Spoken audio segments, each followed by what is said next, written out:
반갑습니다. 많이 피곤하시죠? 원래 집회 가면은 요즘은 어머니 모임 일을 잘 안 합니다. 왜냐하면 오전에 오셨다가 또 오후에 또 오셔야 되잖아요. 두 번 오시니까 상당히 좀 힘드신 것 같아요. 또 직장 다니신 분들이 많은데 저희 대구 중부교회는 한 99%가 맞벌이입니다. 그러니까 낮에 모임이 하나도 없어요. 모이고 싶어도 사람이 없습니다. 신방을 다니려도 다 직장에 계시기 때문에 신방도 쉽지가 않고, 그래서 모든 모임은 저녁에 다 합니다. 그래서 조모임 같은 것도 특별히 하기가 어려워가지고 모아가지고 그냥 어머니 원래 해 이런 식으로 한 번씩 하는데 편하긴 하죠. 엄마들도 그렇고. 근데 단점이 있습니다. 연합이 잘 안 됩니다. 조별로 조끼리 모여가지고 모임을 하면은 조 식구들이 좀 잘 단합이 되는데 식사당번 외에는 모일 일이 없어요. 조가. 그리고 구역 모임 때 한번 모이고 그러다 보니까 상당히 좀 어려운데, 대부분들이 그 외짝이 많습니다. 혼자 사는 애들이 막 2명씩 되니까 안 나갈 수가 없어요. 거의 임원들은 상당수가 다 남편이 없습니다. 혼자 살거든요. 그래서 왜 이렇게 많이 직장을 다닐까 보니까 뭐 어려워서가 아니라 생활고보다도 남편이 없기 때문에 벌지 않으면 안 되니까 이렇게 많이 나가시는 것 같아요. 그래서 낮에 이렇게 모이시는 교회가 참 부럽습니다. 좀 안타깝죠. 때로는 막 낮에 일하고 밤에 일하고 또 신앙생활 해야 하고 그러다 보니까 굉장히 바빠요. 또 교회는 큰 교회는 아니거든요. 구역이 6개고 인원이 한 주일날 한 170명, 180명 성인이 나오는데 맞벌이를 하다 보니까 참 애로사항이 참 많이 있더라고요. 좀 안타깝기도 하고. 그래서 이런 데 올 때는 아예 오실 분들이 없습니다. 특별히 오시려면 그냥 휴가 내고 오시지 않으면 올 사람이 없어요. 지금 한 11명 정도가 오늘 오신다고 출발한 것 같은데, 근데 이런 데 오려고 그러면 막 좋은 거예요. 한번 가보고 싶고, 6개가 어떻게 생겼나. 평생 한 번밖에 못 오지 않습니까? 근데 한 2차가 오려고 그랬어요. 한 20여 명이 오려고 그랬는데 운전할 사람이 없습니다. 그래가지고 운전자가 없어서 반은 그냥 다 돌려보내드리고 잠깐 기도드리겠습니다. 언제나 우리를 사랑하시는 거룩하신 우리 아버지 하나님, 우리를 영원한 지옥 형벌에서 구원해 주시고 예수님의 십자가 위에서 우리를 향하신 그 크신 사랑, 친히 죽음으로써 사랑을 보여주시고 또 우리에게 영원한 생명과 소망을 주신 주님 앞에 진심으로 감사드립니다. 오직 이 세상이 전부라고만 생각했고 죽으면 모든 것이 끝이라고만 믿었던 어리석은 저희들을 불러주시고 눈과 귀와 마음과 생각을 열어주시고 영혼을 보게 해주시고 하늘나라를 보게 해주시고 하나님을 만나게 해주심에 참으로 감사합니다. 이 한 주간 주님 몸된 우리 여수교회에서 하나님의 말씀이 어제부터 선포되고 있습니다. 말씀을 듣는 그 소중한 영혼들 머뭇거리지 아니하도록 오늘도 그 심령을 붙들어 주시고, 비록 세상은 어지럽지만 그래도 주님 세상 보지 않도록 자신의 영혼을 쳐다볼 줄 아는 영의 눈을 열어주시고 또 하나님의 진리의 말씀 앞으로 나올 수 있도록 심령을 붙들어 주시기를 원합니다. 오늘 하루 일과 속에서 사단마귀의 수많은 방해가 있을 겁니다. 그때마다 주님께서 불쌍히 여겨주시고 누군가는 모르지만 이번이 마지막 기회가 될지도 모르겠습니다. 주님께서 친히 인도해 주시고 말씀 가운데로 그 걸음을 인도해 주시옵소서. 또한 이 집회를 위해서 수고하시는 우리 여섯교회 형제 자매님들 그 섬김의 손길 위에 하나님께서 차고 넘치도록 은혜 가운데 채워주시고 전도하시는 형제 자매들 하나님 결코 포기하지 않도록 먼저 저희들을 다스려 주시기를 원합니다. 또 오늘도 저희들에게 이렇게 귀한 시간 허락해 주시고 또 하루를 시작하게 하여 주심에 감사합니다. 꼭 필요한 말씀으로 저희들에게 새겨주시고 더욱더 힘있게 살아갈 수 있도록 도와주시옵소서. 우리를 사랑하시는 걸어가신 주 예수 그리스도 이름으로 기도드렸습니다. 아멘. 제가 교회 여수 형편을 잘 모르기 때문에 대략 가서 말씀을 전할 시간이 있으면 한 3개 정도 주제를 가지고 갑니다. 그래서 제가 일방적으로 하기보다는 원하는 주제를 해드리거든요. 그래서 3개를 말씀드릴 테니까 셋 중에 하나를 골라주셔야 됩니다. 3개는 다 할 수는 없고, 첫 번째가 우리가 신앙생활을 하다 보면은 이 적들이 있어요. 신앙의 적 들어보셨죠? 뭐예요? 네? 물리쳐야 될 7가지 적이 있습니다.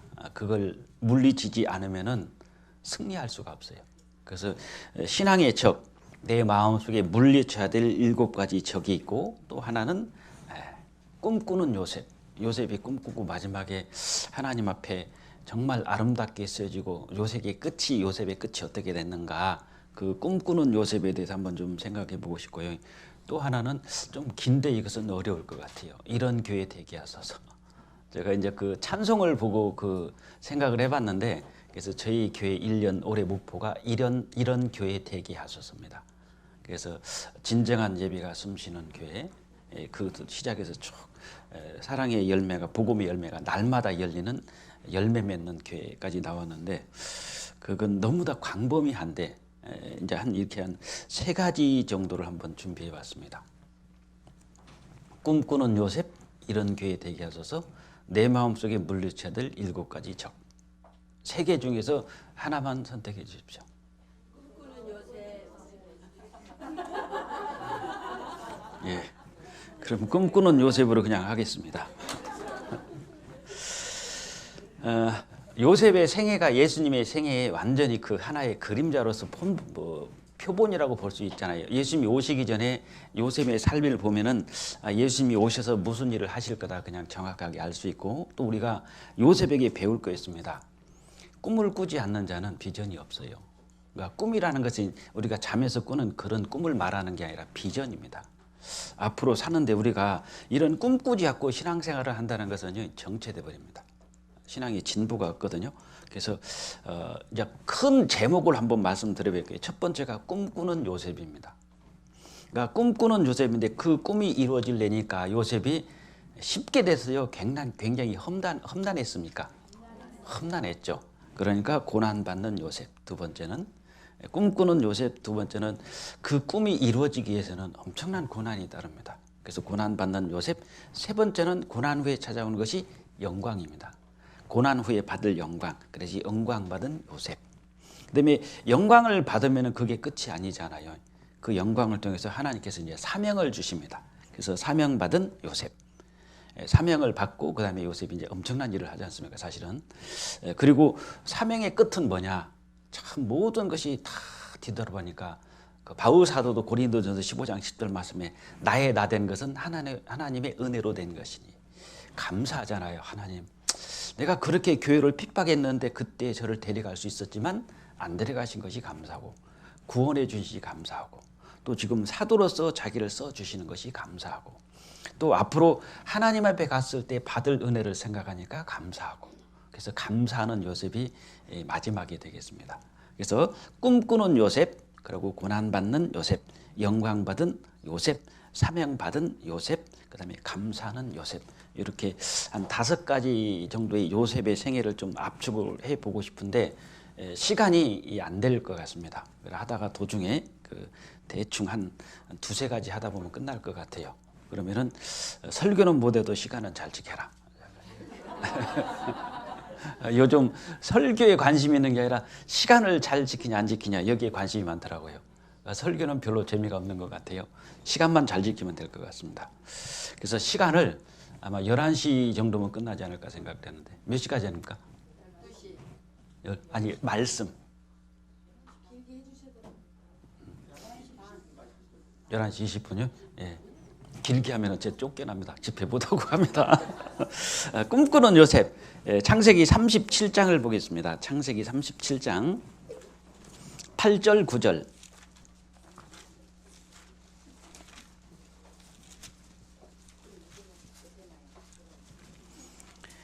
창세기 37장입니다. 여기 요셉의 꿈이 나오잖아요. 8절 9절을 제가 읽겠습니다.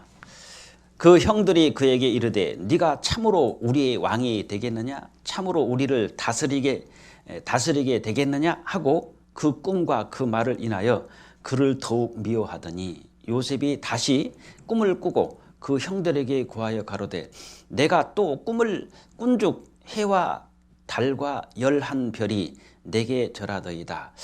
요셉이 꿈꾸는 하나는 곡식단이 있는데 다 곡식단들이 자기한테 절을 하더라. 그 다음에 두 번째 꿈은 해와 달과 별들이 11별이 자기 앞에 절하더라. 이게 요셉이 꾼 꿈입니다. 이게 이제 비전을 가져야 돼요. 앞으로 요셉이 어떻게 될 것인지 미래에 대한 하나님이 보여주신 비전입니다. 그러니까 이건 본인의 꿈인데 이 본인의 꿈을 통해서 요셉에게 다가온 것은 형들에게 이제 미움을 받아서 애굽의 종으로 팔려갑니다. 이때부터 고난은 시작되잖아요. 또 두 번째 이 창세기 보면은 꿈이 요셉의 생애 속에서 두 번째 꿈이 나오는데 감옥에 억울한 두 명을 뒤집어 쓰고 감옥에 들어갔을 때 두 관원장이 있잖아요. 술 맡은 관원장과 떡 맡은 관원장, 이 두 관원장의 꿈을 꿨어요. 기억나시죠? 그래서 한 관원장은 복직이 되고 한 관원장은 말 그대로 그냥 목이 잘려서 죽게 되는 그런 모습을 보여주는데 이것 물론 자신이 꾼 꿈은 아닙니다. 남의 꿈을 정확하게 해석을 해줬어요. 이 꿈을 계기로 해가지고 어디까지 올라가냐면 바로 왕의 앞에까지 가잖아요. 세 번째 꿈이 이제 바로 왕의 꿈입니다. 그 바로 왕의 꿈을 해석함으로 해가지고 이제 어떻게 되냐면은 요셉이 드디어 애굽의 총리 대신이 됩니다. 첫 번째 꿈은 자신의 꿈이었고 두 번째, 세 번째는 타인의 꿈이었는데 자신의 꿈을 성취하기 위해서 많은 고난이 있었어요. 그래서 여기서 우리가 생각해 보면 두 관원장하고 그 다음에 바로의 꿈을 해몽하기 위해서 요셉이라는 사람을 하나님이 보내주셨냐, 아니면은 요셉의 꿈을 실현시키기 위해서 두 관원장의 꿈과 그 다음에 바로의 꿈을 꾸게 하시느냐, 뭐가 맞습니까? 요셉의 꿈을 실현시키기. 그게 맞죠. 애굽의 그 두 관원장의 꿈을 해몽하기 위해서, 바로의 꿈을 해몽하기 위해서 요셉을 보낸 건 아니에요.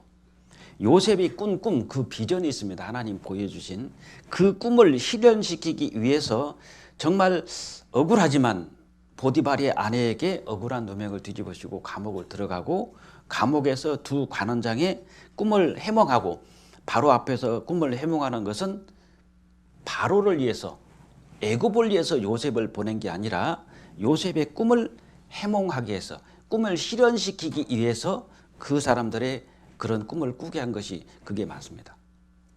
그러니까 주체는 뭐냐면 바로가 아니에요. 주체는 요셉입니다. 요셉의 꿈을 실현시키기 위해서 하나님께서 이 동원하신 것이 참 엄청나지 않습니까? 엄청나지 않습니까? 마찬가지로 우리가 꿈꾸지 않는다면 하나님의 시선은 우리를 향할 수가 없어요. 우리 개인 다 자신도 꿈을 꾸지 않는다면, 비전이 없다면, 미래가 없다면 하나님께서 나에게 시선을 고정시킬 일이 없잖아요. 시선을 돌리실 겁니다. 그러니까 꿈꾸는 요셉이 참 필요한 거예요. 그래서 요셉의 꿈을 실현시키기 위해서 형들에 의해서 인신매매가 되지 않습니까? 17살이면 고등학교 한 2, 3학년 되나요?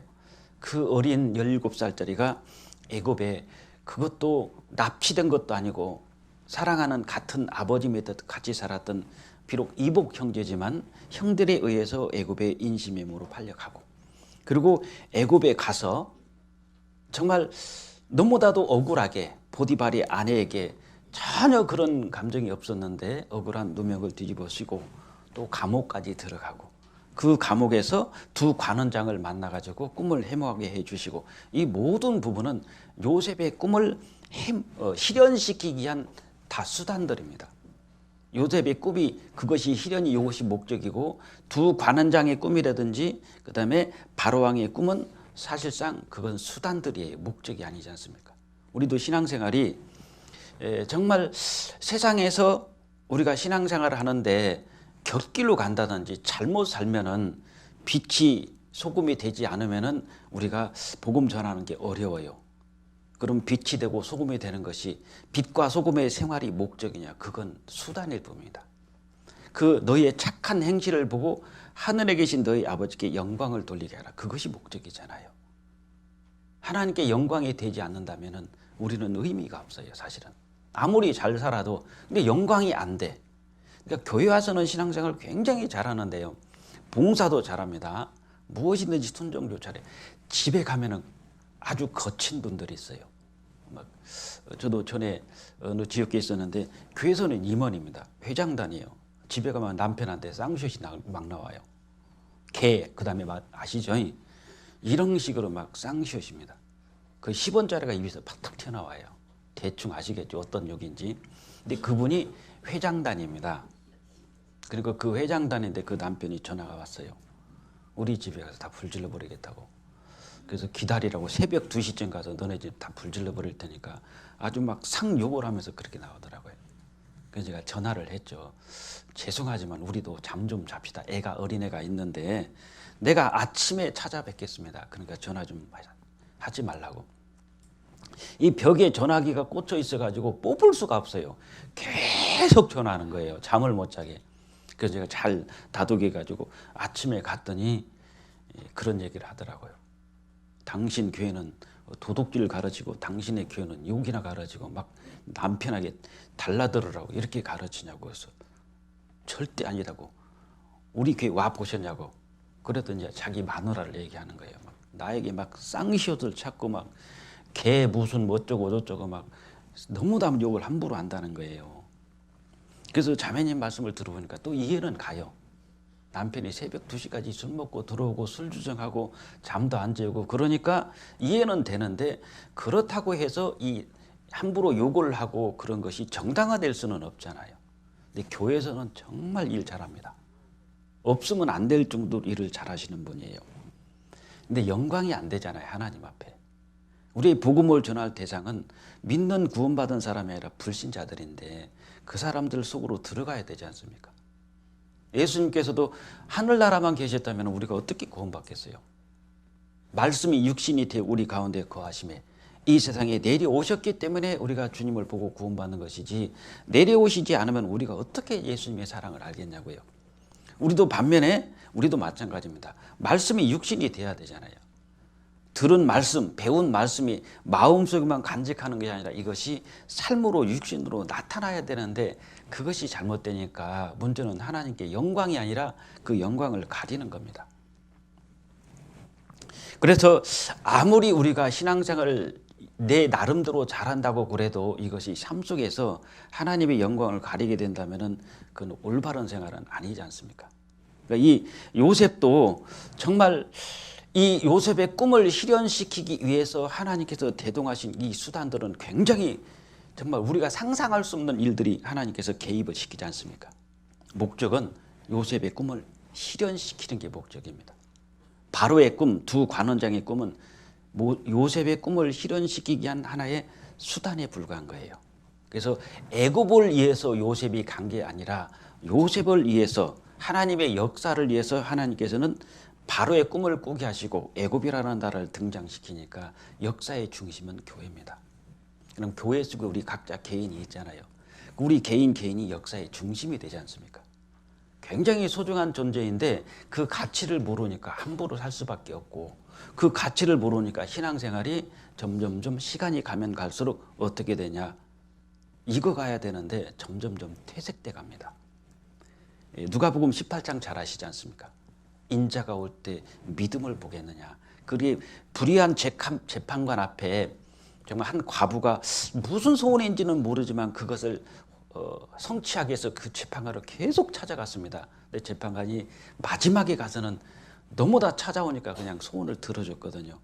하물며 하늘에 계신 너희 천부께서 너희 소원을 너희 원한을 풀어주지 않겠느냐. 속히 그 원한을 풀어주시리라. 근데 인자가 올 때 믿음을 보겠느냐. 믿음이 없다는 게 아니라 그런 과부 같은 믿음이 없다는 겁니다. 그리고 요한계시록에 가면은 라오디게아 교회가 차지도 않고 덥지도 않고 미지근하여 토하에 내치리라. 신앙이 미지근해져요. 그게 마지막 교회의 특징이잖아요. 그리고 마태복음 25장에 열처녀 비유해 보면 열처녀가 다섯은 미련하고 다섯은 지혜롭고 슬기로운 여자들인데 열이 반절만 찬 게 아니라 다 졸았어요. 다.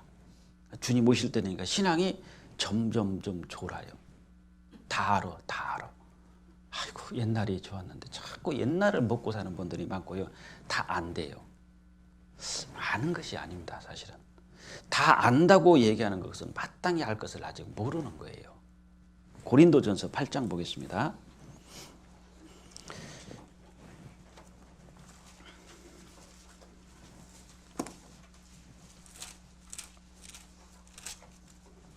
예, 8장 2절만 같이 읽어보겠습니다. 만일 누구든지 무엇을 아는 줄로 생각하면 아직도 마땅히 알 것을 알지 못하는 것이요. 마땅히 알 것을 아는 사람은 안다 소리 안 해요. 남편 중에서 구원 안 받은 사람 딱 정확하게 딱 한마디 들으면 됩니다. 당신 이름 집회하는데 다시 한번 들어보자. 다 알아. 100% 권한이에요. 나 다 알아. 그러니까 맨날 그 소리 하더라. 나 다 알아. 그게 마땅히 알 것을 모르는 사람이 그렇게 말하는 겁니다. 안다고. 그러니까 신앙생활 속에서 안다는 것은요, 진짜 마땅히 알 것을 모르는 사람이 그렇게 말을 해요. 마땅히 알 것을 아는 사람은 다 안다 소리 안 합니다. 아직도 멀었다. 아직도 멀었다. 그렇게 바뀌어지잖아요. 그래서 역사의 중심이 교회고 교회 가운데 나라는 사람 한 구성원이기 때문에 나라는 존재가 얼마나 소중한지 하나님은 나의 꿈을 반드시 실현시켜 주시는 겁니다. 꿈이 없잖아요. 꿈이 없으면 비전이 없어요. 미래가 없는 거하고 똑같습니다. 그냥 신앙생활 마당만 밟아요. 왔다 갔다. 그래서 꿈이 없는 자는 다시 말씀드리면 비전이 없는 사람은 미래가 없습니다. 올 한 해가 시작되잖아요. 그럼 분명히 다짐을 할 겁니다. 올 한 해 내가 성경 일독할 거야. 그리고 누구누구 전도할 거야. 그리고 내가 교제는 절대로 안 빠질 거야. 그리고 내가 올해부터 11조 절대 내가 빠지지 않을 거야. 막 이런 다짐을 하잖아요. 그런 다짐, 미래 비전이 없으면 신앙생활은 작년하고 똑같아요. 그냥 미지근하니 그대로 가는데 우리 신앙생활은 익어가는 것이 맞아요. 나무에 붙어있는 과일은 익어갑니까? 썩어갑니까? 익어가는데 떨어지면 썩어가요.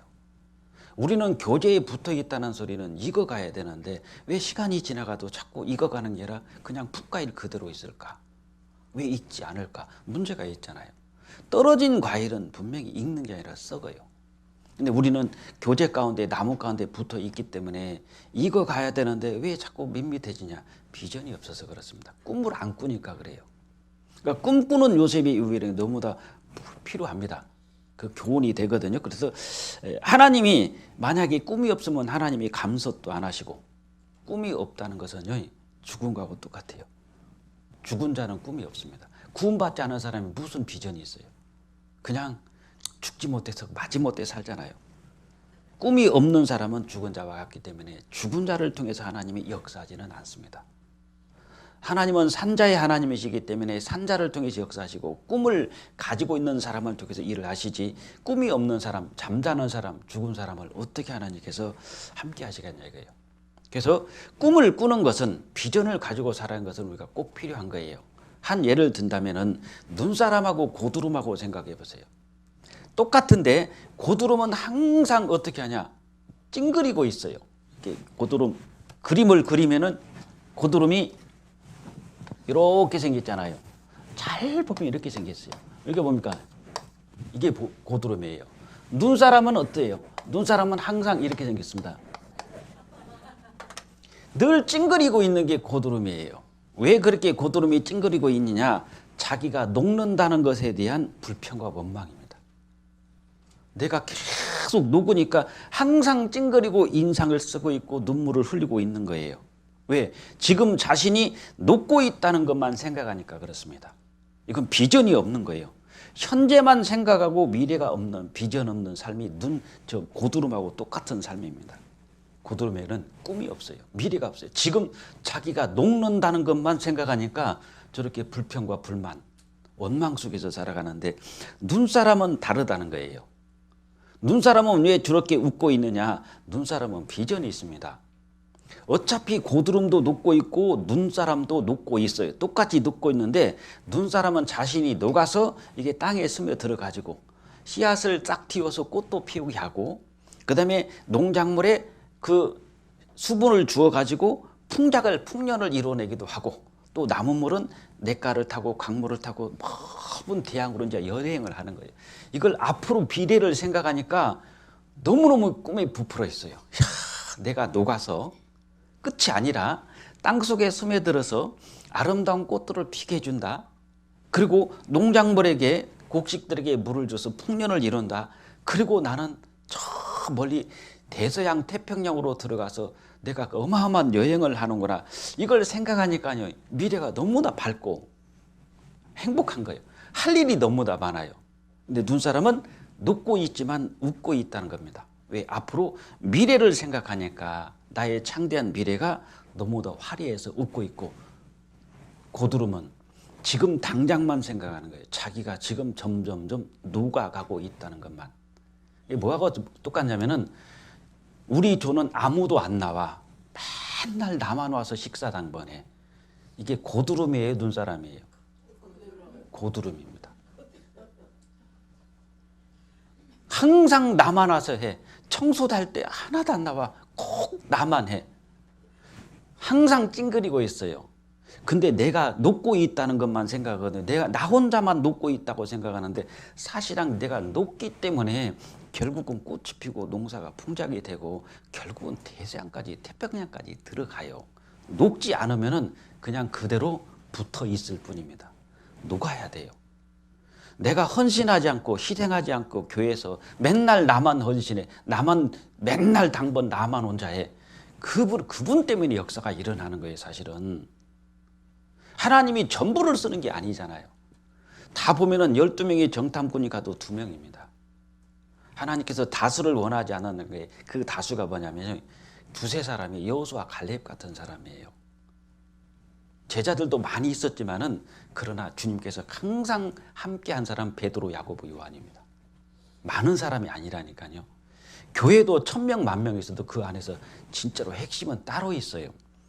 임원들이 거의 다 일을 합니다. 그러니까 영광이 다를 수밖에 없어요. 그 기도하는 손 들어보셨죠? 기도하는 손을 그린 사람이 알프레드 히트 디러라는 사람이에요. 그 친구가 프란츠라고 합니다. 이 두 사람이 아주 친한 친구인데, 날 때부터 이 사람들이 천부적인 어떤 하나님이 주신 그림을 그리는 달란트가 있었어요. 그러니까 둘이가 가난했대요. 그래서 둘이 친구들이 얘기를 했답니다. 야, 네가 그림 공부를 해라. 그럼 내가 열심히 돈을 벌어가지고 네 그림 공부하는데 뒷바라지를 해줄 테니까 네가 화가로 성공해가지고 그 다음에 네가 나를 도와. 그럼 내가 그때 또 그림을 배우면 되잖아. 이렇게 서로 약조를 하고, 먼저는 디러라는 사람이 그림 공부를 시작했어요. 그 친구 프란츠는 열심히 일을 해가지고, 이 예능계가, 예체능계는 돈 그냥 퍼 붓습니다. 돈 엄청 들어가요. 웬만해서는 예체능 안 가르치는 게 좋아요. 그렇게 퍼 부었는데 먹고 사는 데는 전혀 안 좋아요. 그 예체능들이 거의 대부분이 성공하는 사람이 아주 적고요. 확률이 적고, 그 다음에 거의 대부분은 다 참 삶이 빈공합니다. 투자한 거에 비해서요, 얻는 건 없어요. 성악가들 막 외국 유학 갔다고 돈 무지하게 들어가요. 막 퍼 부어야 돼요. 근데 성악가로 출산한 사람 거의 없습니다. 빌어먹기 딱 좋아요. 그러니까 예체능 간다 그러면 가능하면 말리셔요. 취업 잘 되는 게 뭐냐면은요, 그 간호사들이 있잖아요. 막 물리치료사 이런 거 잘 돼요. 취업 없어도 못합니다. 제가 어느 지역교회를 갔는데 시골교회예요. 군단입니다. 청년들이 100% 다 찬양됩니다. 20명이 넘어요. 전부가 다 찬양대가 청년들이 다 해요. 근데 지하시는 형제님은 70이 다 돼가는 은장에 다 돼가는 형제님이 하십니다. 그래서 제가 물어봤어요. 어떻게 청년들이 이렇게 다 남았냐고. 그러니까 어린 아이들, 초등학교 때부터 그 초등학교 선생님 있잖아요. 교학교 이 선생님 자매님이, 너희는 이 다음에 해서 우리 교회를 지켜야 된다. 너희는 뭐 광주라든지 서울이라든지 이런 교회로 나가면 배신이다. 이건 배신. 어떻게든 우리 시골교회를 우리가 지켜야 된다. 어릴 때부터 그걸 집어넣어놨어요. 근데 그분이 어머니장이더라고요. 지금. 그러니까 얘들이 항상 머리 박힌 게 뭐냐면, 우리는 여기를 떠나면 안 돼. 말하자면 우리는 여수를 떠나면 안 돼. 안 돼. 그래가지고 대학교 갈 때 다 진로 상담을 해줬대요. 너 이 군단에서 취업할 수 있는 것 영양사, 물리치료사 막 이런 것들이 있잖아요. 이런 과를 다 해라. 그래가지고 애들이 도시로 안 나가는 거예요. 다 그 지역에서 직장을 다 잡아요. 그러니까 물리치료사 이런 것은 잡아놓으면 자기는 따지면 아주 좋아요. 시골은요 할머니 할아버지들이 줄 섭니다. 물리치료 받으려고. 진짜 대박 나는 거예요. 그러니까 비전을 심어주는 겁니다. 애들에게. 뒤로라는 사람이 그림을 그리는 동안에 프란츠가 열심히 돈을 벌어가지고 뒷바라지 다 해줬어요. 그래서 뒤로가 훌륭한 화가가 됐잖아요. 와가지고 친구에게 정말 고맙다. 자네 덕분에, 너 덕분에 내가 이렇게 훌륭한 화가가 됐으니 지금부터는 내가 그림을 그려서 정말 돈을 벌어서 너의 뒷바라지를 해줄 것이다. 열심히 배워라. 그러니까 친구가 그런 거예요. 여보게 나는 미안하지만 붓을 잡을 수가 없네. 그랬어요. 손을 봤더니 다 뭉그러졌어요. 얼마나 일을 많이 했는지 갖다 돈 퍼붓잖아요. 그러니까 얼마나 돈을 많이 벌어야 되는지 이 돈 번이라고 친구 손이 관절이 뭉그러진 거예요. 붓을 못 잡아요. 붓을 잡는데 제대로 잡을 수가 없어요. 그럼 어떤 손이 아름답냐 이거예요. 붓을 잡은 손이 아름답습니까? 붓을 잡게 해준 뭉그러진 손이 아름답습니까? 대답이 좀 껄쩍지근해요. 어떤 손이 아름답다고 생각해요? 붓을 잡을 수 있도록 뭉그러진 관절이 뭉그러진 이 손이 아름다운 손이 아니겠냐 이겁니다. 눈사람은 비전이 있어요. 꼭 우리 식사당번 때는 남한화, 우리 청소당번 때는 남한화 그게 불안치예요. 사실은. 내 손이 뭉그러졌잖아요. 하나님 앞에 갔을 때 그게 가장 아름다운 손 아닐까요? 그래서 앞으로 비전이 없으면은요 불평불만이다니까요. 내가 녹는 거에 대한 불평만 나와요. 원망만 나와요. 근데 이제 미래의 비전을 보면은 내가 녹아서 우리 교회가 어떻게 되냐 결과를 생각하면은 그냥 일을 하면서도 웃음이 나와요. 제가 어느 교회를 갔더니 어떤 자매님이 떡 장사를 하더라고요. 남편하고 둘이. 근데 그 자매님이 그래요. 일을 하다 보니까 떡 장사가 대충 되면은 좀 교회를 잘 나가겠는데 너무 다 잘 된대요. 너무 다 잘 되니까 이 남편 혼자 두고 가면은 남편이 반 죽어요. 어떻게 하냐? 그러면은 점심 먹고 한 오후 떡 장사가 제일 바쁜 게 아침입니다. 새벽. 오후 2시쯤 되면은 자기는 남편한테 말도 안 하고 사라진대요. 그럼 어디로 가냐? 교회당 달려가는 거예요. 한 2시간에서 3시간, 길게는 4시간 동안 온몸이 땀이 범벅이 될 정도로 화장실 청소를 다 해요. 그게 큰 교회였어요. 화장실 청소를 자기 혼자 다 한대. 한 2-3시간 있다가 이제 떡 만들러 오면은 도대체 어디 갔냐고 그러면은 막 온몸에 땀이 젖어가지고 온대요. 교회 청소하고 와요. 왜? 바쁘니까 할 시간이 없어. 제가 어느 지역에 있을 때는요, 부부예요. 이 부부가, 이 자매는 미용사고 남편은 포크레인 운전기사예요. 그러다 보니까는요, 일을 못 합니다, 교회. 언제 오느냐? 토요일 날 저녁에 꼭 나와요. 아니면 금요일 날 저녁에 부부가 꼭 와요. 와서 뭐 하냐?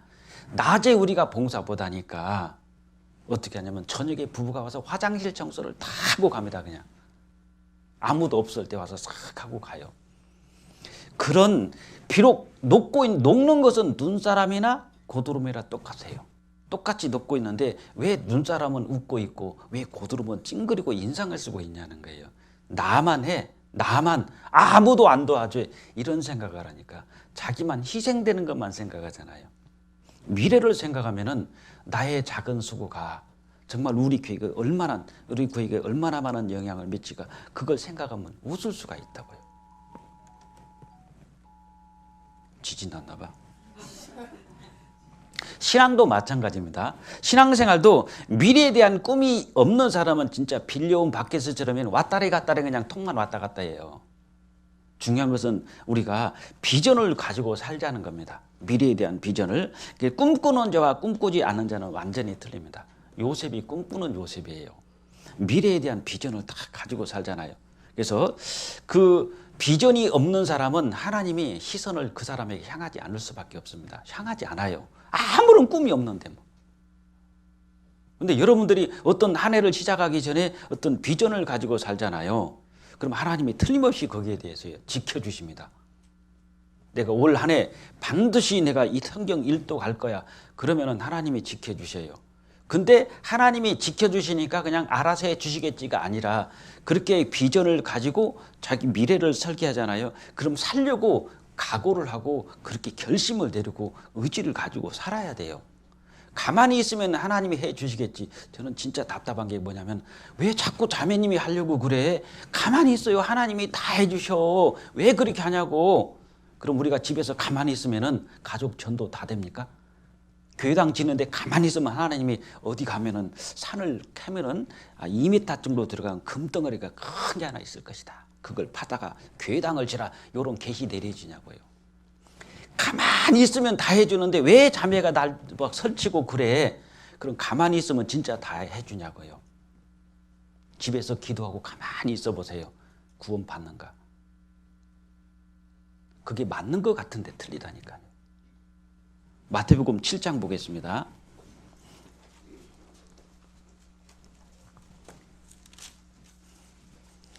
마태복음 7장 7절 8절 같이 읽겠습니다. 구하라 그러면 너에게 주실 것이요 찾으라 그러면 찾을 것이요 문을 두드리라 그러면 너에게 열릴 것이니 구하는 이마다 얻을 것이요 찾는 이가 찾을 것이요 두드리는 이에게 열릴 것이니. 뭐라고 그랬냐고요. 구하고 있으면 다 해줘요. 그럼 생각해 보라고. 어떤 대학교에서요, 이게 신학대학교래, 신학대학교. 근데 기숙사가 있는데 내일 시험을 보는데 다 공부한다고 책상에 앉아다 공부하는데 한 학생만 무릎을 탁 꿇고 기도를 하고 있는데요. 이 교수님이 사감이 쭉 한번 순회를 해보니까 1시간이 넘어도 기도만 하고 있고 공부를 안 해요. 그래서 하도 그래가지고 도대체 제가 제정신이냐. 그런데 그 다음날 시험을 본 겁니다. 근데 시험을 보기 전에 교수님이 그 학생을 불러가지고 아니 다른 학생들 다 공부를 하는데 너는 왜 공부를 안 하고 그렇게 앉아서 기도만 하냐. 기도하면 하나님이 다 들어주십니다. 그 믿음이 얼마나 좋아요. 우리가 볼 때는 야 믿음 참 좋다. 기도하면 하나님이 다 들어주십니다. 믿음 좋아요. 그 다음날 시험을 봤는데 답안지가 어떻게 나왔냐. 그 학생만 궁금해서 봤대요. 답안지를. 답안지가 한 줄이에요. 하나님은 다 아십니다. 그 교수가 보니까 정답을 쓴 거예요. 그래서 정답을 써가지고 야 정말 역시 대단한 학생이구나. 하나님 100점 너는 빵점. 아니 공부 안 하고 가만히 있어 기도하면 1번의 답은 2번이니라 3번은 2번이니라 계시 내려주냐고요. 기도하면은 내가 바뀌어요. 우리 아버지 위해서 기도하잖아요. 우리 아버지 올 학예수양회 때 꼭 하게 좀 도와주십시오. 물론 하나님이 아버지를 움직이는 경우도 있지만 사실은 아버지를 움직이는 게 아닙니다. 나를 움직여요. 내가 바뀌지 아버지가 바뀌어요. 사울이 다윗을 죽이려고 그렇게 창 던지고 따라다니잖아요. 다윗이 기도했을까요? 안 했을까요? 아마 울부짖었을 겁니다. 하나님 앞에. 사울이 바뀌던가요? 갈수록 악랄해집니다. 바뀌는 건 사울이 아니라 누구예요? 다윗이 바뀌어요.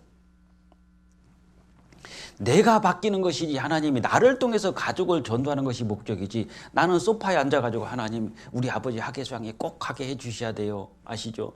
제 음성을 듣고 계신 하나님 꼭 들어주셔야 됩니다. 나는 기도하고 하나님은 정신없이 아버지 찾아가려고 정신없네. 그럼 나는 왕이고 하나님은 내 종이 돼버립니다.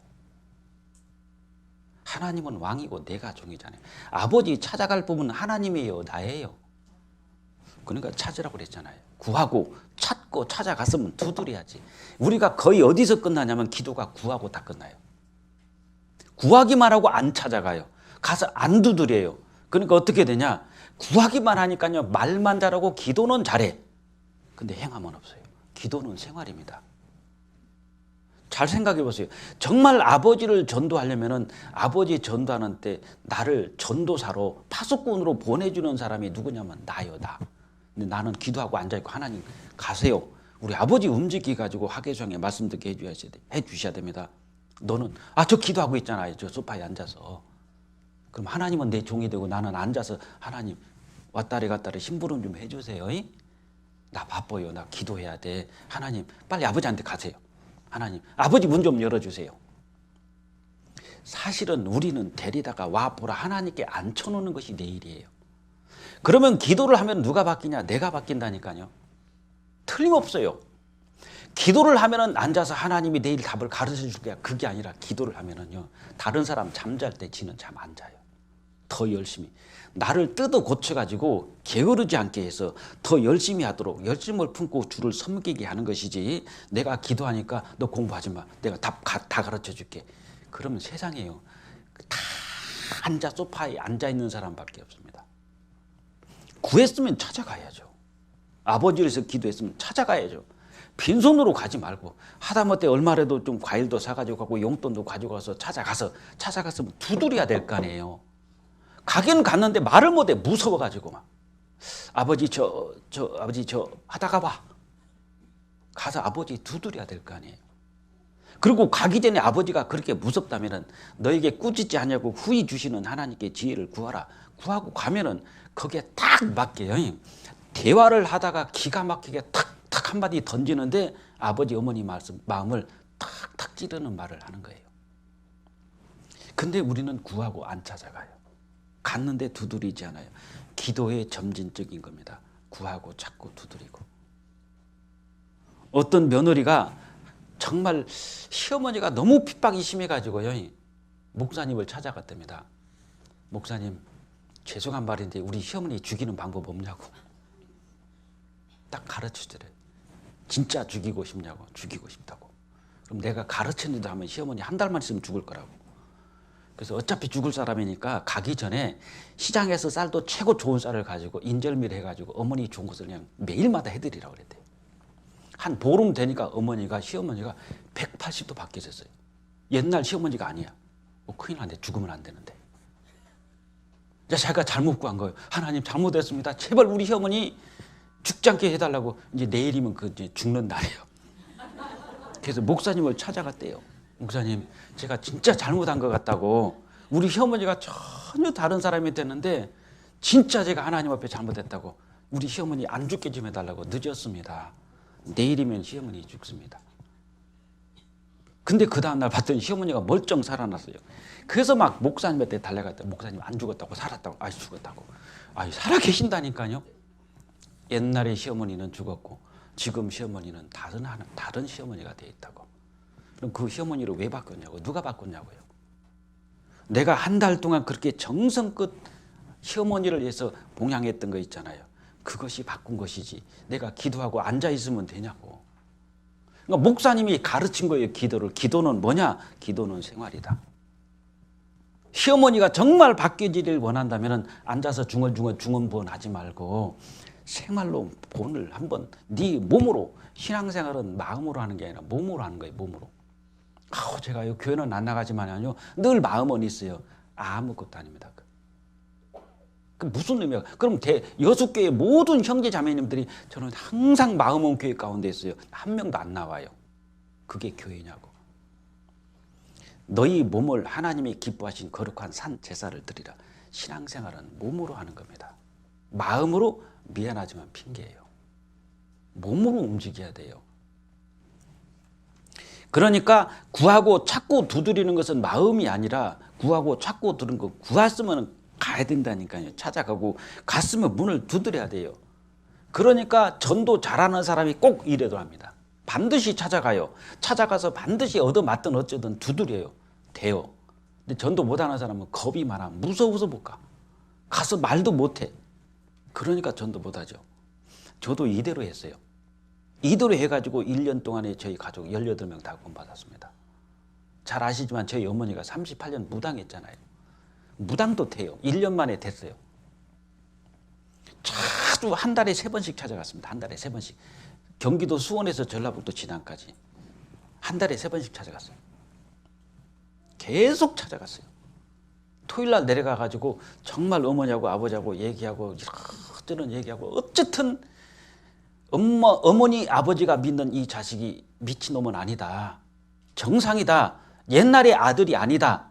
다른 아들인데 바뀌어진 아들이다. 그것을 뭘로 보여줄 거냐고. 교회 열심히 다닌 걸로 보여줄 거예요. 그게 아니라 정말 부모님들이 보는 삶을 보여줘야 되지 않습니까? 아, 우리 자식이 바뀌긴 바뀌었다. 우리 딸이 바뀌었네? 그 모습을 보여줘야 돼요. 근데 그 모습이 안 나와. 그런 거 어떻습니까? 제 귀에 미쳐서. 다 그런 얘기 하잖아요. 미쳤는데 그 사람 따라가겠냐고요. 누가 미친 사람 따라가겠습니까? 신앙생활은 지혜롭게 하셔야 됩니다, 사실. 그래서 이 꿈꾸는 요셉이 있잖아요. 이 꿈꾸는 요셉이 그 꿈을 실현시키기 위해서는 많은 고난이 있는데 이런 말이 있어요. 꿈꾸는 자는 죽일 수는 있어도 꿈은 죽일 수는 없다. 그만큼 꿈이라는 것이 우리한테 중요하잖아요. 비전. 앞으로 내가 어떻게 살 것이냐. 그래서 하나님께서 먼저 이 사람을 사용하기 전에 너 무슨 꿈을 꾸고 사냐. 너 올해 비전이 뭐야. 너 올해 어떻게 살고 싶어. 그 사람을 먼저 하시기 전에 꿈을 먼저 사용하신다는 겁니다. 그럼 지금 나는 무슨 꿈을 꾸고 있고 나는 지금 무슨 꿈을 품고 사는가 중요하지 않습니까? 아무런 꿈이 없어요. 그냥 휴일이니까 교회 나가고 수요일이니까 교회 나가고 봉사했으니까 봉사하고 이게 뭐죠? 사실은 마당만 밟는 겁니다. 미래가 없잖아요. 비전이 없잖아요. 꿈이 없잖아요. 그래서 비전을 품지 않으면은요, 그 꿈은 이루어지지 않아요. 꿈을 꾸고 비전을 가지고 살았을 때 하나님께서 개입하시고 간섭하시고 그 꿈을 이루어 주신다니까요. 그러니까 올 한 해를 그냥 밋밋하게 살면 안 되고 진짜 올 한 해를 살려면은 꿈을 꾸야 돼요. 비전을 가지고 살아란 말입니다. 여호수아 24장 한번 보겠습니다. 15절. 여호수아 24장 15절 제가 읽겠습니다. 15절. 만일 여호와를 섬기는 것이 너에게 좋지 않게 보이거든 너희 열조가 강 저편에서 섬기던 신이든지 혹 너희의 거하는 땅 아모리 사람의 신이든지 너희 섬길 자를 오늘날 택하라. 같이 읽겠습니다. 오늘 오직 나와 내 집은 여호와를 섬기겠노라. 비전을 가지고 산다는 것은 좀 구체적으로 말씀드리면 서원하고 그 서원을 이루어가는 삶이 비전을 가진 삶입니다. 그러니까 앞으로 내가 올 한 해를 어떻게 살겠다라는 어떤 서원이 없으면은요, 신앙은 작년이나 올해나 내년이나 주님 오실 때까지 항상 똑같아요. 근데 비전이 있는 사람은 다릅니다. 어떤 분 딱 봤더니 교회 기도 수집에 딱 써 있어요. 1월 달 전도 집회 누구누구, 5월 달 전도 집회 누구누구, 올 한 해 동안 전도할 사람 누구누구 이름이 다 나와 있어요. 학예 수양에 누구누구.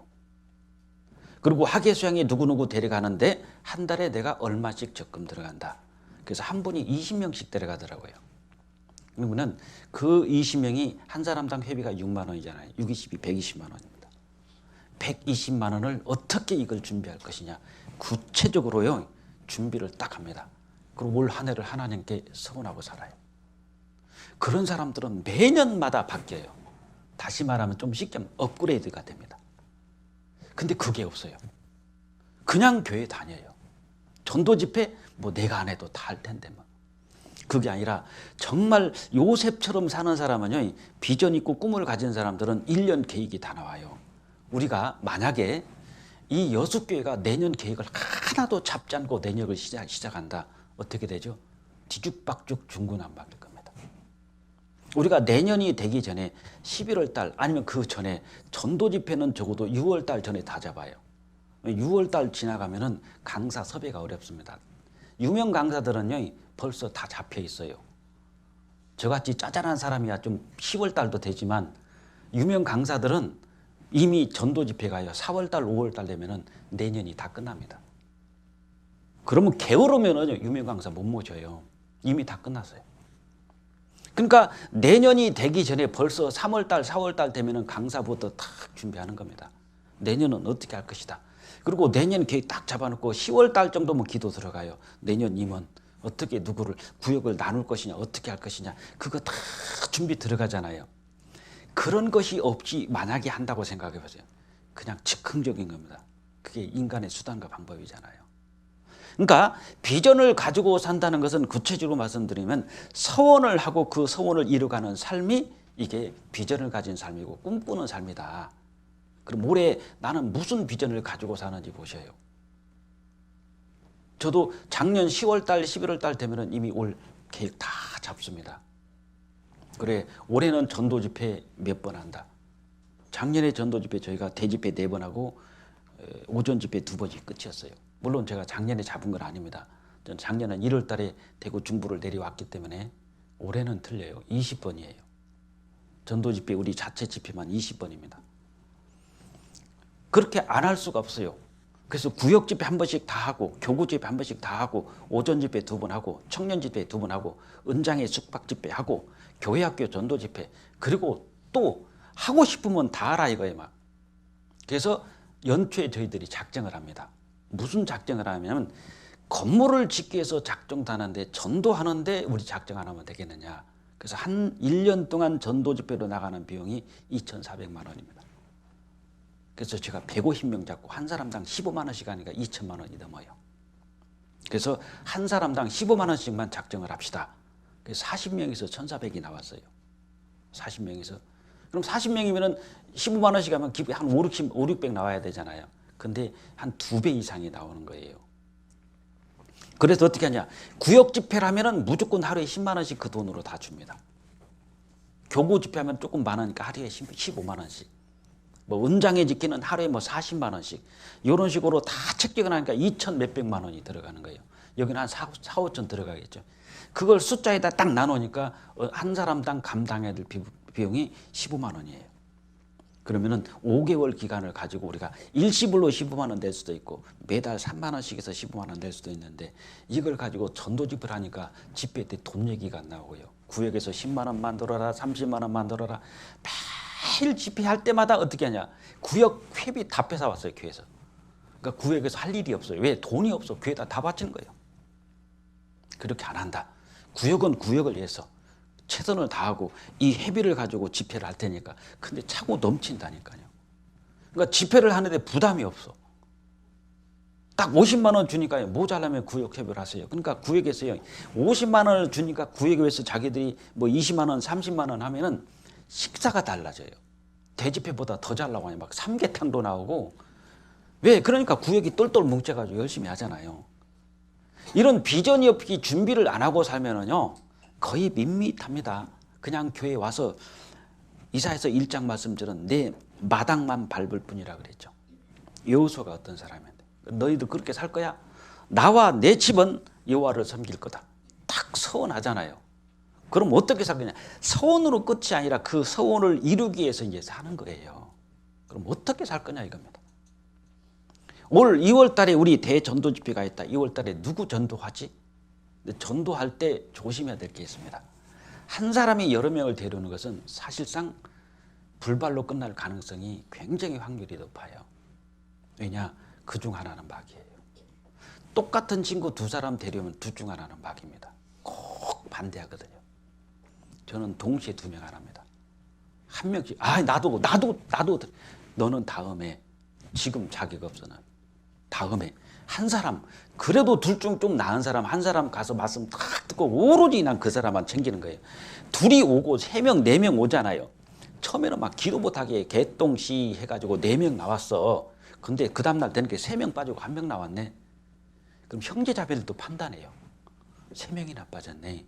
그리고 본인은 낙심을 해요. 판단이 아니라 3명이나 빠졌네. 1명이나 듣고 있잖아요 지금. 근데 1명 듣고 있는 것은 안 봐. 3명 빠진 게 때문에 코가 석자는 빠져가지고 낙심 낭망하고 있어. 뭐가 문제가 있는가 봐. 왜 이러지? 왜 나온 한 사람을 안 보이죠? 한 사람을 가지고 하면은 낙심 없습니다. 그 사람에서 올인하는 거예요. 4사람 할 것 한 사람에다 다 쏟아보세요. 된다니까요. 근데 우리는 많이 데려오려고만 해요. 그러다 보니까 1년에 1명 전도를 제대로 못합니다.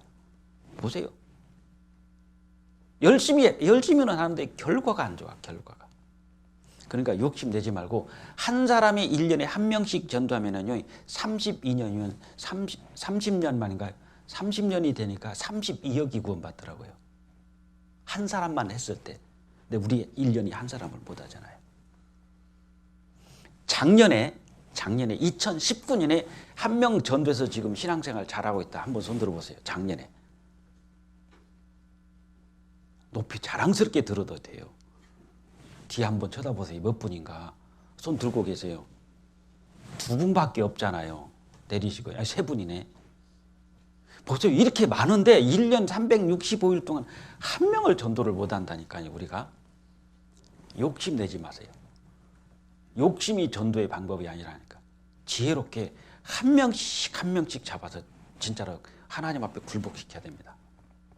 그러면 욕심 안 내고 우리 한 사람씩만 하자. 그럼 내년에 여수긴 딱 2배로 늘어납니다. 3년 되면은요, 이 건물 못 모여요. 자립시켜야 됩니다. 그래서 비전을 가지고 산다는 것은 소원을 하고 그 소원을 이루어가는 삶, 그렇게 생각하시면 돼요. 그럼 올 한 해 이제 시작됐으니까 정말 올 한 해를 어떻게 살 것이냐 지금부터 잡아도 문제 안 됩니다. 난 지금까지 성경 일독을 제대로 못 해봤다. 그럼 성경 일독 올해는 반드시 깊이 읽고 이룰 것이다. 그러면은 아침에 30분 일찍 일어나야 됩니다.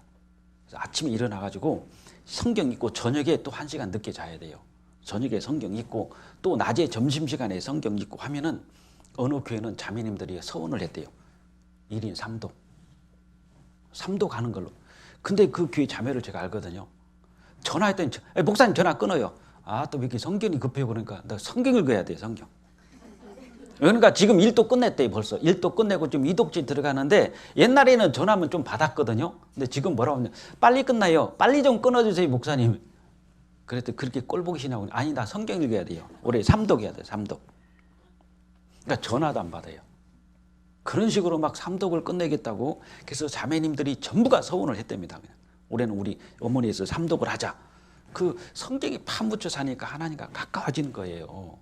깨닫든 못 깨닫든 괜찮아요. 그냥 가까이 하는 것 자체가 중요한 겁니다. 성경이 바로 이 말씀이고 하나님이시라. 말씀을 가까이 하는 것이 하나님을 가까이 하는 거잖아요. 우리나라의 선교사생이 루비 캔드릭스라는 사람이 있습니다. 이 사람이 어떻게 했냐면은 내가 나에게 1000개의 생명이 있다면 나는 조선을 위해서 내 목숨을 그 생명을 다 바치겠다. 이게 서원이잖아요. 그 사람은 젊은 나이에 우리나라에서요 선교하다가 죽어 나가시랍니다. 양화진인가 그거 가면 무덤이 있어요. 다니엘도 그렇잖아요. 그 임금 먹는 그 수라상을 차려놓고 먹어라. 나는 이것으로 내 더럽히지 않겠다고 뜻을 탁 정하지 않습니까? 그게 서원입니다. 잠깐만요 기도해보고요. 그게 아니라 안 먹겠다고. 그럼 이 다니엘은 누구냐? 포로예요. 포로에게 임금님 대접해 주지 않습니까? 그 어마어마한 거 얼마나 먹고 싶고 구미가 당기겠어요. 안 먹겠다고 소원 딱 하죠. 이 음식으로 나는 더럽히지 않겠다. 다니엘의 세 친구도 마찬가지입니다. 저 금신상에 절하지 않으면 풀못벌에 다 태워 죽일 것이다. 태워 죽일 때면 태워 죽이라. 하나님이 와서 우리를 살려주실 것이고 그리 아니하실지라도 차라리 우리는 불 속으로 들어가마 던져라. 이게 뭡니까? 소원이잖아요. 그러니까 하나님의 개입이 들어가요. 그래 불 속으로 들어가 1초만 늦었으면 다 타 죽습니다. 불에 던지러 갔는데 간 사람들이 타버렸잖아요. 딱 던질 때 하나님이 1초만 늦었다고 생각. 새카만 숯검댕이 될 겁니다. 하나님은 그때부터 서원하는 그날부터 어떻습니까? 하나님의 시선은 다니엘의 세 친구 다니엘이.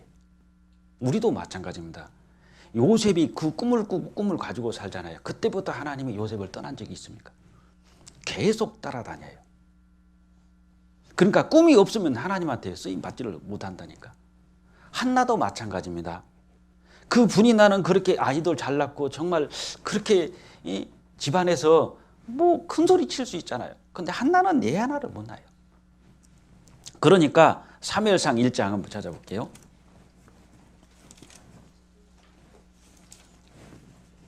1장 11절.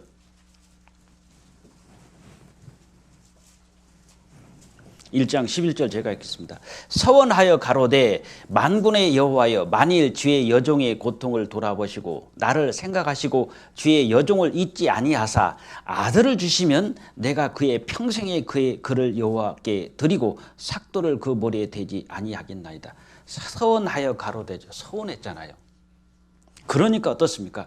하나님께서요 진짜 그 기가 막힌 사회를 탁 주는 거 보십시오.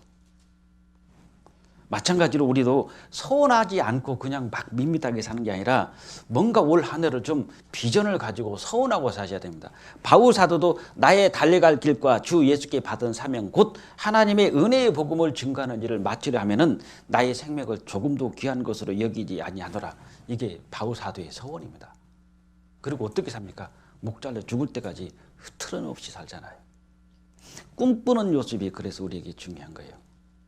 그래서 꿈꾸는 요셉, 정말 우리가 앞으로 올 한 해를 비전을 가지고 같이 살지 않는다면은요, 작년하고 똑같아요. 그러면은 익어가는 신앙생활이 아니라 그냥 10%는 풋가일로 계속 달려만 있는 상태가 될 겁니다. 그래서 이 꿈꾸는 요셉, 비전을 가지고 살자. 그리고 너는 꿈이 없냐? 어느 집에 갔더니 그러더라고요. 잠을 자면 꿈을 꾸지만 노력하면 꿈을 이룬다. 뭐 그렇게 써놨더라고요. 잠자면 꿈꾼대. 그 꿈 말고 노력하면 꿈을 이룬다. 우리는 꿈이 이루어지기 위해서는요, 하나님께 서원하고 노력해야 됩니다. 가만히 있으면 하나님이 다 해주신다. 그게요, 잘 알고 보면은 신앙생활 최고 게을리하는 사람들이에요. 가만히 있으면 다 해줘. 제가 해보니까 하나도 안 됐어요. 가만히 있어야 되는 게 아니었어요. 기도하고 그 기도에 맞게 움직여야 됩니다. 그러니까 구했으면 찾아가야 돼요. 찾아갔으면 두드려야 됩니다. 그것이 하나님이 함께 해 주셨고, 구하고만 있으니까 하나님은 듣고만 계시잖아요. 찾아가니까 하나님이 드디어 움직이기 시작하죠. 따라가시잖아요. 그리고 두드리잖아요. 하나님께서 함께 동행해서 들어가시지 않습니까? 근데 앉아만 있으면 하나님은 정치하신다니까요.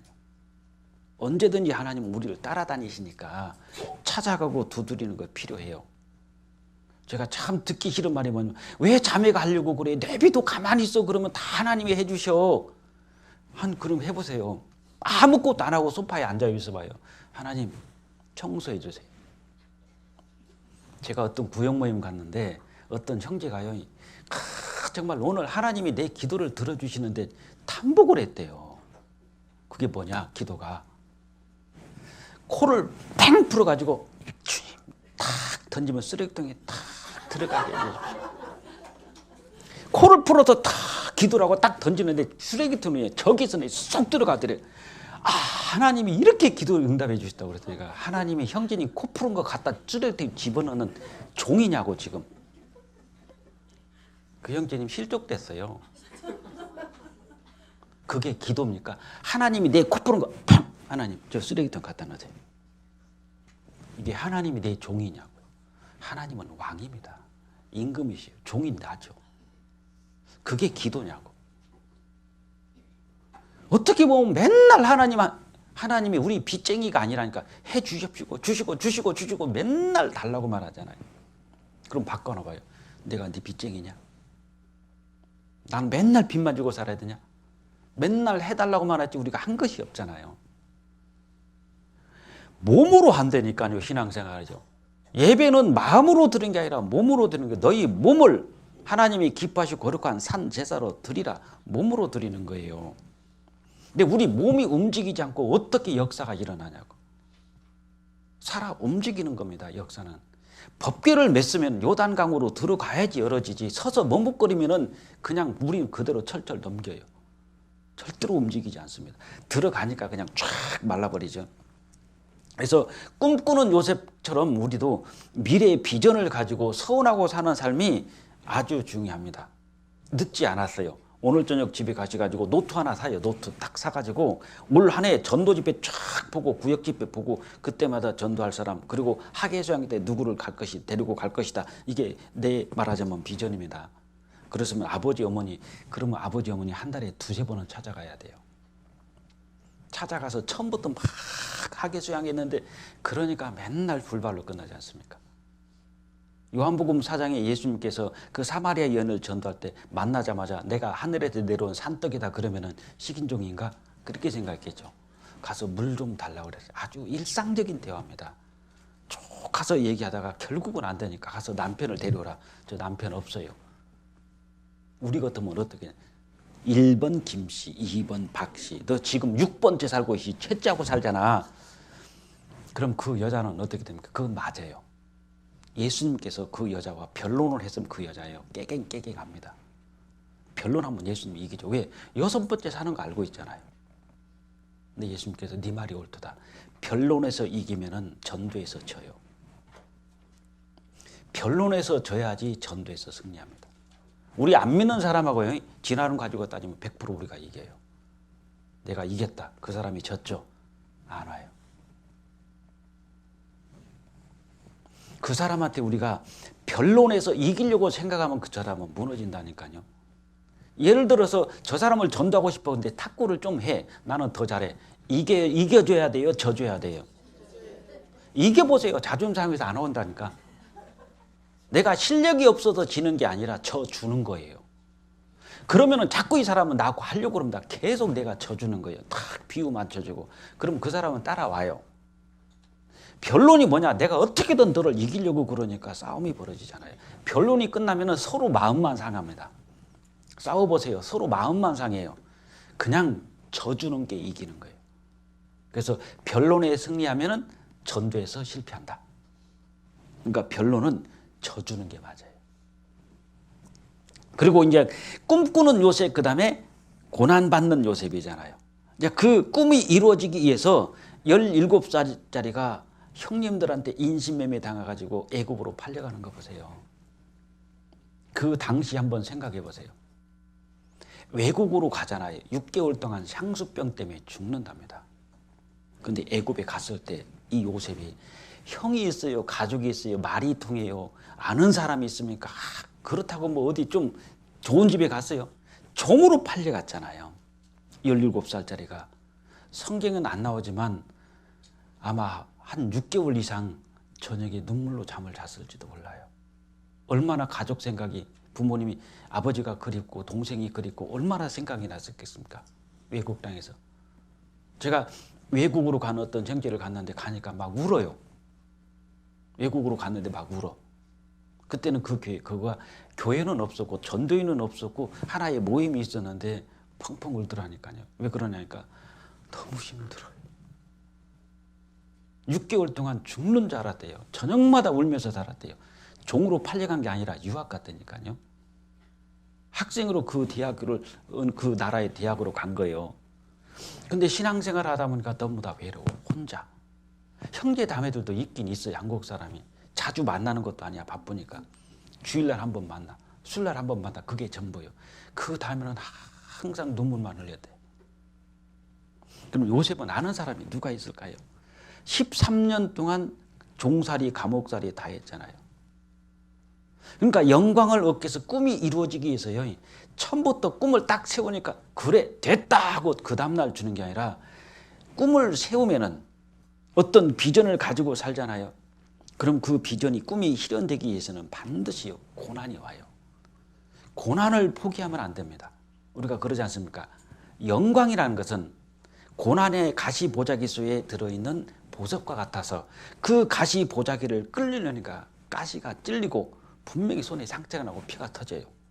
근데 그렇지 않으면 그 영광을 그 고난의 보자기 속에서 얻어낼 수가 없다는 겁니다. 그러니까 꿈을 이루어지기 위해서는 분명히 고난이 온다. 그 고난을 즐겨야지 고난을 피할 생각을 하면 안 되는 겁니다. 그래서 우리에게도 고난은 오잖아요.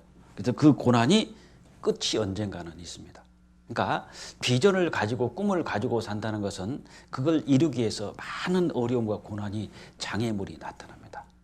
그 장애물을 포기하면 안 돼요. 그 마가복음 2장 제일 무서운 장애물이 이겁니다. 참 이게 헐기 어려운 장애물이잖아요.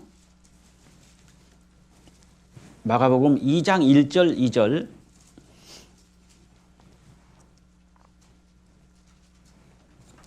수일 후에 예수께서 다시 가버나움에 들어가시니 집에 계신 소문이 들린지라 많은 사람이 모여서 문 앞에라도 용신할 수 없게 되었는데 예수께서 저에게 돌을 말씀하시더니 사람들이 한 중풍병자를 4사람에게 메워 가지고 예수께로 올세.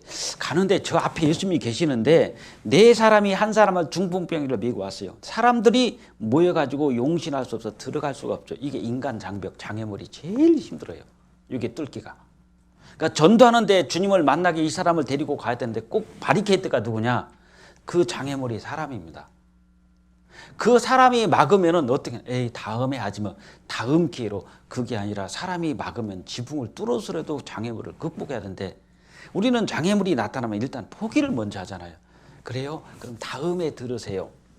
이렇게 하니까 다음 하다가 구원 못 받쳐요. 제가 광주 가서 느꼈어요. 다음에 들을게요.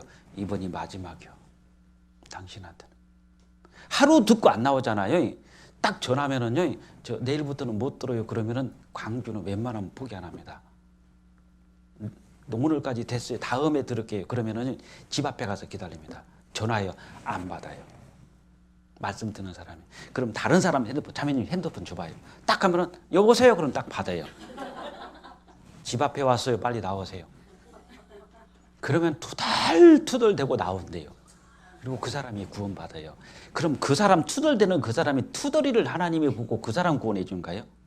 투덜이를 끝까지 데리고 오는 이 자매님 보고 구원해 주시잖아요. 창세기 19장입니다.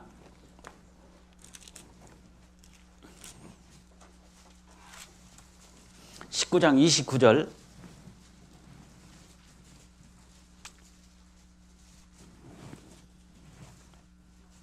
(29절) 같이 읽겠습니다.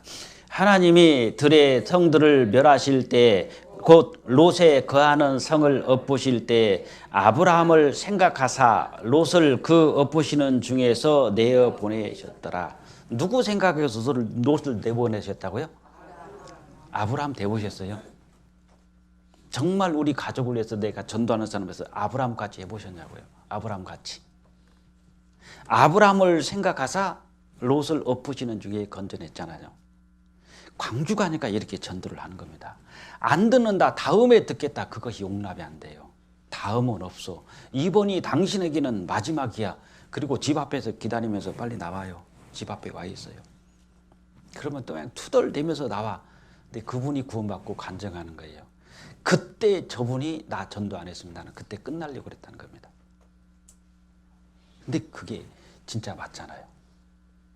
어떤 분이 그러더라고. 제가 중부했는데 만약에 5번 만에 구원 받았는데 4번까지 딱 듣고 안 들으려고 그랬대요. 근데 5번째 해가지고 말씀을 들었는데 남편들이 가끔 그런답니다. 어떤 자매님이 이제 간증을 하는데 남편이 구원받고 얘기를 하는 거예요. 자존심이 있어가지고 이튿날까지는 들었는데 3일은 안 가려고 그랬대요. 안 가려고. 근데 여보 갑시다 그랬는데 아이 됐어 안 가 다음에. 그러면은 자매들이 그럼 다음에 꼭 들어야 돼요. 그러면은 늦어요. 그랬는데 다음에 갈게 나 이번엔 안 가. 그러니까 그럼 다음에 들어. 그래서 안 왔대요. 근데 속으로는 한 번만 더 해보지 그랬대요. 한 번만 더 나한테 여보 그래도 한번 가보자고. 한 번만 했으면 가려고 그랬는데 딱 하더니 다음에 간다니까. 그럼 다음에 들어요. 그러고 자기 혼자 가더래요. 근데 그러다 그 다음에 구원을 받았거든요. 근데 그 남편이 간증하는 게 그겁니다. 가고 싶었는데 자존심상 버틴 게다가 한 이틀 들었는데 끌리더래요. 근데 일부러 나 오늘은 안 가고 다음에 들을게. 뭐 좋은 소리네. 뭐 틀린 말은 아니야. 그러니까 자매님이 거기서 다음에 꼭 들어야 돼 당신. 그리고 혼자 가더래요. 근데 속으로는 한 번만 더 저에게 얘기해보지 좀 나한테 또 좀 더 강권해보지. 가려고 그랬대요 사실은. 언더스탠? 근데 한 번 더 했으면 갈 뻔했다니까요. 근데 권유라는 혼자 가더래요. 그러니까 그분이 하는 말이 그거예요. 끝까지 강해보라는 겁니다. 그럼 된다니까요. 포기하면 안 돼요. 인간 장복을 포기하면 안 된다고. 제가 시간이 돼서 이제 끝내야 되는데 나머지는 알아서 하세요. 이제 목사님한테 여쭤보시고. 제가 어디에서 전도 집회 할 때예요. 그 교회에서나 그 동네로 갔습니다. 어느 군단인데 그 군단이 동네로 가서 어떤 이 자매님이 구원받았고 미용사인데 남편이 구원 안 받았어요. 건축업자입니다. 저 언덕에다가 버섯집을 지났어요. 지붕을 버섯같이 해가지고 딱 현관에서 쫙 들어가는데 이 정도 거리는 됩니다. 양쪽이 유리로 쫙 해가지고 스테인드 글라스로 해가지고 진짜 잘 지났어요. 뭐 조경도 잘 해놓고 거기서 전도 집회를 한 거예요. 9시 되니까 바깥에서 유리창 깨지는 소리가 나요. 막 이 조폭 2명이 나타나가지고 유리창을 주먹으로 다 깨고 들어오는데 거실로 딱 들어왔는데 온몸이 피범벅이에요. 나와! 자기 마누라가 듣고 있었어요. 그러니까 탕 깨고 나와 하는 그 순간에 이분이 딱 저거 내 남편이다. 그냥 맨발로 도망가 버렸어요. 뒤에 이 문 열고 주방으로 해가지고 도망갔거든요. 없어요. 근데 봤더니 이게 조폭이더라고. 동생하고 둘이 머리 깍두기 있잖아요. 딱 짤막하게 깎아가지고 진짜 깡패같이 생겼어요. 2명이 딱 들어오는데 유리창을 다 깨고 들어왔어요. 딱 들어오더니 문 촥 거실 문 열고 들어. 여기 대빵 어떤 놈이요? 난 가만히 앉아 있었어요. 그때 집에서 이제 스크린 갖다 놓게 했거든요. 그러더니 느닷없이 내 앞에다 노트북을 발로 탁 차니까 노트북이 그 액정이 다 깨져버렸어요. 이제 난리가 난 거예요. 그러더니 와서 그냥 거기서 난동을 부리고 난리가 났네. 근데 형제가요, 키가 한 180대는 등치가 좋은 이만기 같은 형제가 있었어요. 나는 그 형제가 좀 막아줄 줄 알았어요.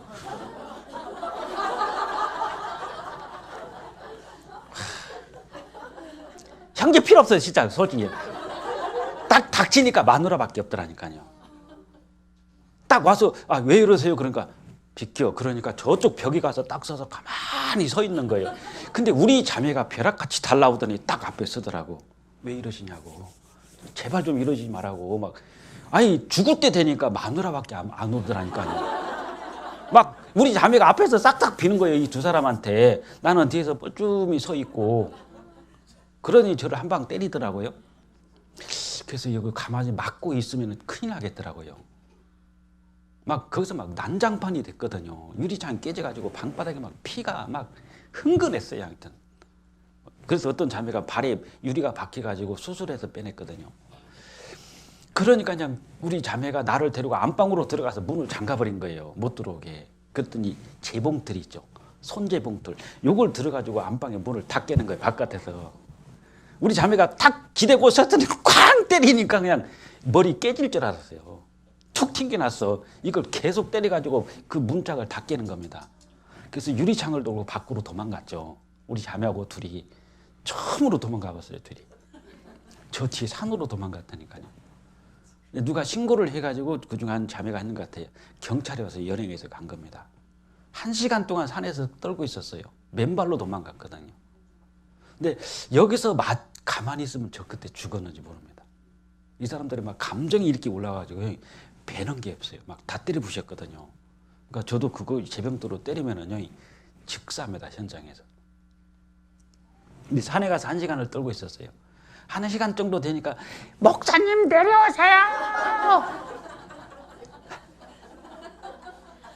제가 그래가지고 형제 자매 다 필요 없다. 마누라밖에 없고 가족밖에 없다. 그렇게 느꼈어요. 진짜.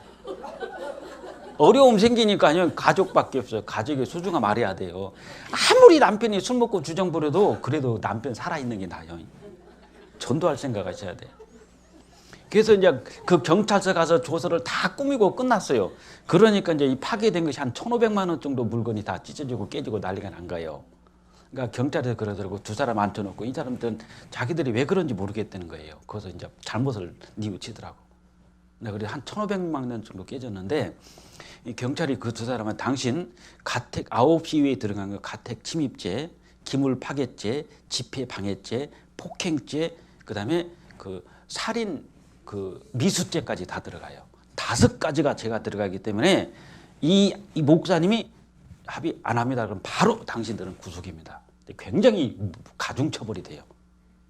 이 사람들은 적어도요 몇 년을 살아야 돼요.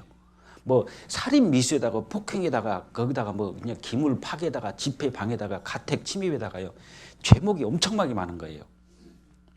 그래서 저한테 경찰은 어떻게 하실 거냐고. 제가 기물이 한 1,500만 정도 좀 파괴됐는데 파손이 됐는데 한 500만 원만 주면은 합의를 하겠습니다. 그랬더니 그 사람들이 정말 잘못했다고 내일 당장 갖다 드리겠다고. 자, 그 다음날 집회할 수 있어요, 없어요? 못 하잖아요. 근데 자매님 한 분이 그랬어요. 목사님, 그 아침에 됐는데 그래요. 목사님 오늘 집회해요, 안 해요? 자매님 봤잖아요. 자매님 발밑에 지금 유리 밖에서 수술해서 뺐대요, 지금. 그 다음날. 쩔뚝거려, 그 자매님은. 수술했어요. 목사님 오늘 집회 해요 안 해요? 아, 자매님 어저께 봤잖아요. 어떻게 합니까? 노트북 다 부서졌어요 지금. 나 큰일 났다고. 안에 자료 지금 백업 받아놓은 게 없다고 지금. 그러면은 목사님 오늘 전도 집회 오늘부터 안 해요? 안 하는 게 아니라 못 하잖아요. 근데 그 자매님이 치명타를 저한테 날렸어요. 그럼 목사님 우리가 마귀한테 졌잖아요. 그럼 우리가 마귀한테 졌잖아요. 그 말 들으니까요. 와, 딱 힘이 팍 솟대요. 합니다 그랬어요. 자매님 합니다. 그래서 비디오 있잖아요. 큰 거 비디오 그 모니터 짊어지고 옛날에는 뒤에 튀어나와서 막 무거웠어요. 그 봉고차에다 싣고 비디오를 싸집고 가면서 어저께 갔던 분한테 전화했어요. 오늘 집회합니다 그랬더니 우리 마누라도 안 간대. 어저께 당해가지고 나 안 가. 다 안 간대요. 왔던 사람들이 한 명도 안 간대요. 그때 내가 배신감을 얼마나 느낀지 아십니까? 세상에 이런 사람들이 구원받았답시고 이런 사람하고 어떻게 무슨 일을 하냐. 아무도 안 간대요. 제가 그랬어요. 아무도 오지 마세요. 우리 마누라한테 당신도 오지 마. 나 혼자 간다. 그래서 그 자매랑 둘이 가려고 그랬어요. 가자. 오늘 집회한다. 그래서 싸 짊어지고 간 거예요. 갔다 내려놓고 설치를 딱 했더니 다 왔더라고. 어저께 왔던 사람들이 다 왔어요. 근데 이 자매님이 자기 언니를 전도한 거예요.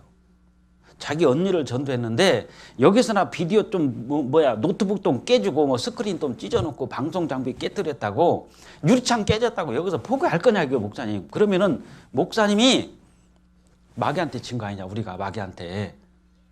마귀는 어떻게든 딱 집회 안 하면은 드디어 내가 이겼다 저것들 그 큰 소리 칠 거 아니냐고. 그럼 우리는 마귀한테 졌는데 이게 맞냐고 마귀한테 진 것이. 그래서 아닙니다. 합시다. 그래서 그때 언니가 구원받은 거예요. 그때 그 언니가 지금 어느 교회 어머니회장입니다. 그 언니가 구원받고 남편이 축구선수 서정훈 선수 친구예요. 서정훈보다 공을 더 잘 찹니다. 그리고 아버지 어머니 구원받았어요. 1년에 7명을 전도했어요. 그분이 그 해에 구원받고. 그때 만약에 전도 집회를 안 했더라면 그 집은 끝나요. 그래서 우리가 어떤 장벽이 우리 앞에 닥칠지라도 그 장벽을 포기하면 안 됩니다. 물리치고 넘어갈 생각을 해야 돼요. 사람들이 꽉 차가지고 용신할 수 없을 때 어떻게 해야 되냐. 지붕 뚫어야죠. 다음에 들읍시다. 그러니까 계속 미루잖아요. 다음이 아니에요. 이번이 마지막입니다. 강고나에 내 집을 채우라고 그랬죠. 고난받는 요셉. 정말 우리가 이 꿈을 이루기 위해서 복음을 전하기 위해서요. 고난 없이 결코 열매는 맺히지 않습니다. 콩나무하고 콩나물하고 다르죠. 콩나물은 집에서 안방에서 시루 속에서 검정 보재기 뒤집어쓰고 물만 먹고 자라요. 결과가 뭐냐? 키만 자라고 머리만 굵어집니다. 이게 콩나물. 절대로 열매는 안 맺혀요. 콩나무 밭에서 자라요. 비바람 다 받고 병충해 천둥 번개 다 맞잖아요. 엄청난 그 고난 속에서 자라납니다. 밤에는 추위, 낮에는 더위, 천둥 번개 비바람 다 병충해 다 맞고 자라죠. 그 고난 속에서 콩나무는 콩이 주렁주렁 열린단 말입니다. 고난을 포기하면 안 됩니다. 고난을 너무 생각을 해야지 고난 앞에서 물러서면 안 돼요. 사자처럼 담대하게. 그래서 꿈꾸는 요셉, 그 다음에 뭐라고요? 고난받는 요셉. 그럼 고난받고 난 다음에 고난의 끝이 영광이에요. 애굽의 총리 대신이 되잖아요. 영광받은 요셉. 그것이 끝이 아니라 그걸 통해서 하나님은 사명을 내려줍니다. 가족을 70명이 데리고 와서 이 70명을 통해서 200만 명이 만들어지죠. 그래가지고 이스라엘 국가를 만드는 큰 사명을 요셉은 거기서 완수하는 겁니다. 그러니까 나라의 3대 요소가 국가의 3대가 국민, 주권, 영토잖아요. 근데 영토도 있고 주권도 하나님인데 국민이 없잖아요. 아브라함 가지고 어떻게 만들어요? 나라를. 그래서 이 먼저 요셉을 애굽으로 보내가지고 딱 거기서나 영광받게 하고 그 다음에 사명을 내려주잖아요.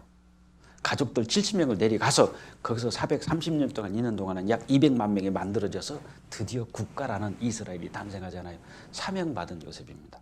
그리고 사명의 끝이 뭡니까? 하나님이 나 같은 사람도 종으로 팔려간 인신매매 돼서 17살짜리를 이렇게 기가 막히게 쓰셨구나. 마지막 요셉은 감사합니다. 하나님 감사합니다. 모든 신앙의 결과는 감사예요. 감사로 끝이 나잖아요. 그래서 이 5가지를 좀 고난받는 요셉까지 했으니까 이제 영광받는 요셉, 사명받은 요셉, 감사하는 요셉은 나머지는 알아서 하시고. 그건 또 목사님이 나머지 부분은 또 해주시면 될 것 같고 여기까지만 저는 하겠습니다. 시간이 10분이 오버돼 가지고 죄송합니다. 전 여기까지만 하겠습니다. 전 내려가면 되죠?